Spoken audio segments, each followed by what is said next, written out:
আছে একটু যদি আমাদের বলেন চলে যাওয়া আসলে কিছু প্রস্থান আছে যেগুলোকে আপনি এক্সপ্রেস করতে পারবেন না বা এক্সপ্লেইন করতে পারবেন না।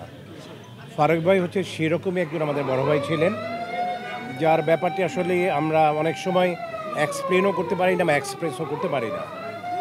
ফারুক ভাই বলবো যে ই ওয়াজ এ ব্রিলিয়েন্ট ম্যান, মানে তার মতন একজন চমৎকার ভালো মানুষ।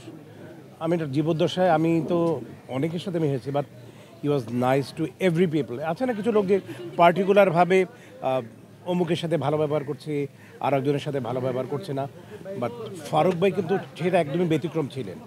উনি সবার সাথে একই রকম ব্যবহার করতেন এবং একইভাবে সুন্দর।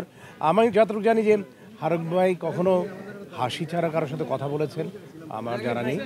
আর আমি মনে করি যে আমার ফিল্ম ইন্ডাস্ট্রি আমার প্রথম গার্ডিয়ান হচ্ছে আমার শ্রদ্ধেয় বড় ভাইয়া সোহেলানা ভাইয়া, উনি আমার সব কিছু।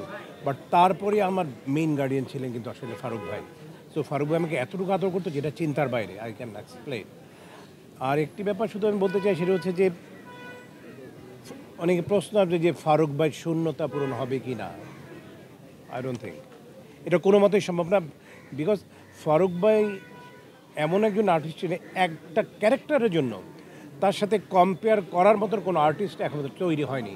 স্পেশালি যারা লাঠিয়াল দেখেছে, সারেংবাবু দেখেছে, গ্রামের সুমতি, মানে গ্রামীণ যেসব ক্যারেক্টারগুলো আছে সেই সব ক্ষেত্রে আমি বলবো যে ফারুক ভাই অদ্বিতীয়। তার ব্যাপারে কেউ কোনো রকম প্রশ্নই তুলতে পারবে না যে না এই জায়গায় ফারুক ছাড়া আর একজন হলে ভালো হতো। আমি মনে হয় যে অন্য যে কোনো আর্টিস্টের ব্যাপারে সেই প্রশ্নটা আসতে পারে, একটি ক্যারেক্টার করেছে হয়তো বা দেখা যায় এই জায়গায় না হলে অমুকে করলে হয়তো এই জায়গাটা আরও ভালো হতো। But Farooq was such a artist. উনি গ্রামীণ পটভূমিকে যেসব ছবিগুলো করেছে আমার জানা মতে, এবং আমি কখনো দেখিনি বা শুনিনি কেউ বলেছে যে এই জায়গায় ফারুক বা না হয়ে অন্য আরেকজন হলে ভালো হতো। ন হি ওয়াজ বলবো যে ওয়ান পিস ওই ব্যাপারে। বিশেষ করে গ্রামীণ পটভূমিকায় যেসব ছবিগুলো হয়েছে, সেই পটভূমিকার যেসব ছবিগুলো, সেটা ফারুক ভাইয়ের কোনো আমি মনে করি না কোনো অল্টারনেটিভ কেউ ছিল, আছে এবং আগামী 50 বছর তৈরি হবে না। আমি কখনোই বিশ্বাস করব না যে ফারুক ভাই তৈরি হবে, বিকজ ওনার স্পেশালিটি বলবো যে বিশেষ করে আমজাদ ভাই ছবি যতগুলো করেছেন উনি, সেই সব ছবিগুলো আমাদের কাছে সারা জীবন মনে থাকবে। সো ফারুক ভাইয়ের শূন্যস্থান আমি মনে করি এটা কখনোই পূরণীয় না। সবচেয়ে বড় কথা হচ্ছে আমাদের ইন্ডাস্ট্রি যেভাবে আমরা আমাদের গার্ডিয়ানদের হারাচ্ছি, এটা আসলে যদি বলি যে গার্ডিয়ান কেন হারাচ্ছি, না, আমি এটা বলবো না। বিং এ মুসলিম, আমি একটি জিনিস বিশ্বাস করি, একজন মুসলমান হিসেবে এটা বিশ্বাস করি, প্রত্যেকটি মানুষেরই যেদিন জন্মগ্রহণ করে সেদিন তার নির্দিষ্টতা থাকে যে সে কবে মৃত্যুবরণ করবে। আজকে একটু আগে বলেছি, এখন আবারও বলছি, হয়তো পরবর্তী আল্লাহ তাআলা যদি লিখে রাখে যে পরবর্তী শোক দিবসটা আমাকে নিয়ে হবে, তাহলে পরবর্তীতে আমি মারা গেছি, হতেই পারে, বিকজ এটা অলরেডি আল্লাহ ডিসাইড করে রেখে দিয়েছেন কার মৃত্যু কবে হবে।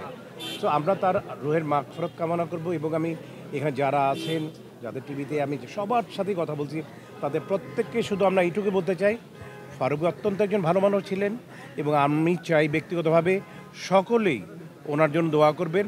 উনি যদি কোনো ধরনের ভুল, একটি মানুষ মানেই হচ্ছে যে আমরা ভুল ভ্রান্তি করেই থাকি, হয়তো বা উনি কখনো কারোর সাথে যদি খারাপ ব্যবহার করে থাকেন বা কোনো ভুল করে থাকেন, আমি আশা করব আপনারা অবশ্যই আপনারা নিজ গুণে তাকে ক্ষমা করে দেবেন এবং অবশ্যই তার জন্য অনেক অনেক বেশি দোয়া করবেন, আল্লাহ তাআলা যেন তাকে জান্নাতবাসী করেন।